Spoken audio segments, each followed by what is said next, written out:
Hi, my name is Dana Logan. I'm an orthopedic physical therapist, and it is my great pleasure to be here with Dr. Scott Faucett. He is a world-renowned hip and knee surgeon, and we're here to get some answers to some questions we might have about hip and knee injuries. So the first thing I think we'll talk about is if you could just start by talking about some of the common hip injuries you're seeing in clinic right now. Sure. Thank you so much, Dana, for this opportunity. It's always great to connect with you and your team. You know, as a hip preservation surgeon, we see most commonly the patients who are young, athletic, who basically start beginning to have a lot of pain in their groin. The most common condition that we see that causes this in our young athletic population is a condition called Femoroacetabular Impingement, FAI, or hip impingement.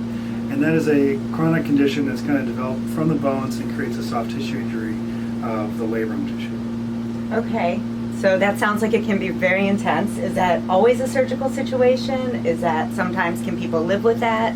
Or can you explain a little bit more about Prognosis and what options are for people who may be dealing with this? Sure, it can be pretty intense. It can vary from an occasional ache and pain to something that's kind of completely debilitating. And a lot of this depends on each particular patient's case, but for the most part, we always try to do a non-surgical approach for this condition. And if caught early, smaller tears can be managed without surgery. Okay. So it's really important to have the guidance of someone as experienced as your team to kind of help someone know what the restrictions are and what they can and can't do, how to modify some of their pelvic positioning to prevent further labrum injury. Once the labrum tear has gotten pretty significant, sometimes non-surgical treatment is just not enough to manage it. In those cases, they have arthroscopic surgery, which can fix this. And the good news about that is it's fairly successful in getting patients back to an active lifestyle. And by doing that repair, does it necessarily mean there's going to be injury down the road, or is this a situation where they can go back to full sports and everything they want to do and live with a healthy hip for years to come? That's a very common question. If we catch this early, we avoid cartilage damage, the gliding articular cartilage damage. You know, the prognosis for these patients is excellent. We get people back to professional athletic careers, long-term basis. 99% of people are able to get back to running to their level. It really just depends on the condition of the hip joint at which we get presented, and the better cartilage, the better prognosis we have.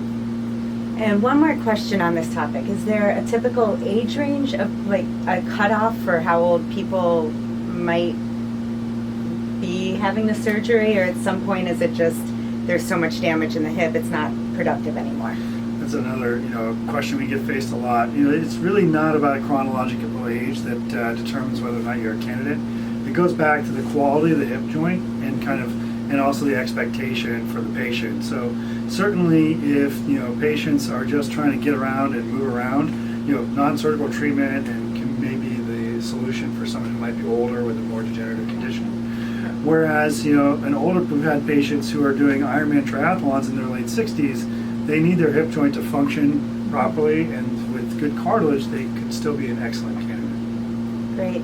Well, thank you so much. I hope you learned some things about FAI, and stay tuned for some other videos. We're going to talk about other hip conditions and knee conditions.